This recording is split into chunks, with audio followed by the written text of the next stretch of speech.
Hello, wonderful person. This is Chris for the Informed Stoner, and it's Tuesday morning and time for our morning report. Today's morning report is brought to us by Reuters. Belarus activists say they blew up Russian military aircraft near Minsk.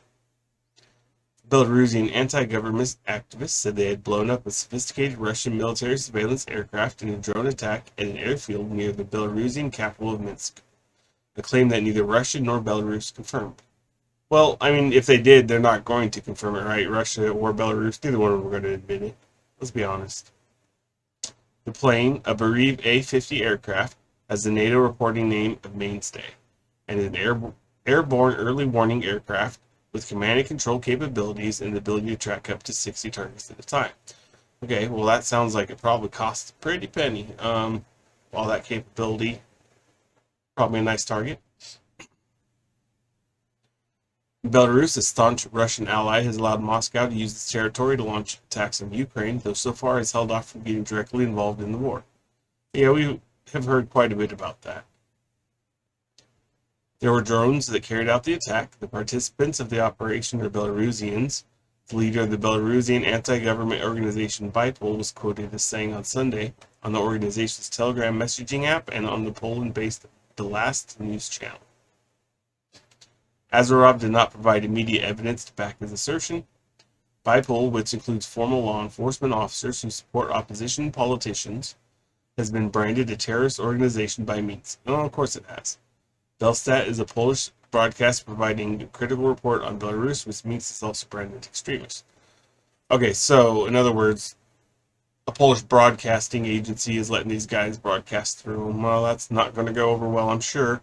But I don't blame them. I mean, if they're truly freedom fighters for the Belarusians, I mean, but there's always two sides of the story. We'll have to see what happens. What do you guys think? Let me know down in the comments. Reached by telephone on Monday, Azarov told Reuters the operation had taken several months to plan and the partisans would seek to carry out more actions in the future.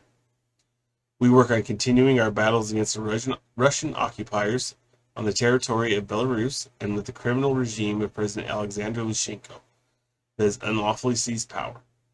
The Kremlin declined comment on Azov's claim, saying that the alleged incident had occurred on the territory of Belarus, which it said had denied the claim. There was no immediate response to requests for comments from the Belarus or Russian defense ministries. Yeah, of course they don't want to talk about it. Franka Viakorka, I'm sorry I butchered that. I apologize.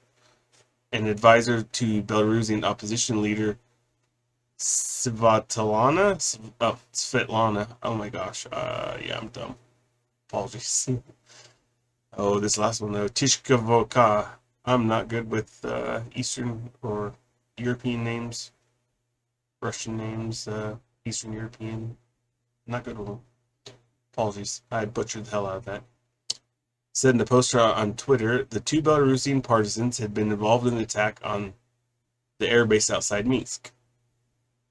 He said the drones had damaged the front and central parts of the A-50 plane, including the aircraft's radar antennas and avionics. The two people who carried out the attack were now safely outside of Belarus, he said. Well, that's good. I'm proud of all Belarusians who continue to resist the Russian hybrid occupation of Belarus and the fight for the freedom of Ukraine. The opposition leader wrote on Twitter with the link to her advisor Viakorka's report. There have been several acts of sabotage in Belarus and the Russian regions bordering Ukraine, especially on the rail system since the start of the Russian invasion of Ukraine. The Belarusian human rights group, Vysyana, said Monday that a woman had been detained in Mash, where the airbase is located. It said it is unaware of the reason for the detention. The tensions in Belarus are common, especially after Lukashenko's crushed mass protests against him in 2020 and jailed all leading opposition figures or forced them to flee abroad.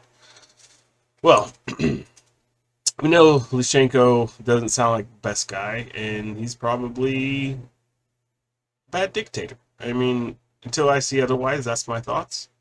And yeah, I hope these guys can oust them and get them out of there and get the people back into peace. That would be nice for the whole world. But let me know what you guys think.